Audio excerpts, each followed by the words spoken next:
వాళ్ళు ఏంటంటే గోరంట మాధవ్ గారిని తీసుకుని అరెస్ట్ చేశారు. ఓకే, క్రైమ్ ఉంది, అరెస్ట్ చేశారు. పోలీస్ స్టేషన్లో ఉన్నాడా లేదా చెప్పరే? చెప్పడానికి ఎందుకు తడబడుతున్నారు?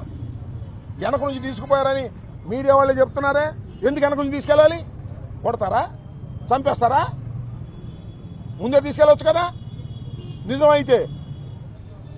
సో అప్రజాస్వామికంగా, చట్ట వ్యతిరేకంగా ఎవరు ప్రవర్తించినా పోలీస్ అధికారులని సహించేది లేదు. న్యాయస్థానాలు ఉన్నాయి, జాగ్రత్త అని ఈ సందర్భంగా హెచ్చరించదలుచుకున్నా. నిజంగా మా Gorantla Madhav ex MP, X police officer, అతన్ని దొడ్డిదోవన నగరం పోలీస్ స్టేషన్ నుంచి తీసుకువెళితే మాత్రం ఇది తప్పు, ఇది నేరం అని చెప్పదలుచుకున్నా. లేదంటారు, మా పొరపాటు అంటారు, సరే అది వేరే విషయం. ఏది ఏమైనా గోరంట్ల మాధవ్ గారిని తక్షణమే ఇన్ఫర్మేషన్ ఇవ్వాలి సమాజానికి, ముఖ్యంగా కుటుంబ సభ్యులకి, లేదా మా పార్టీ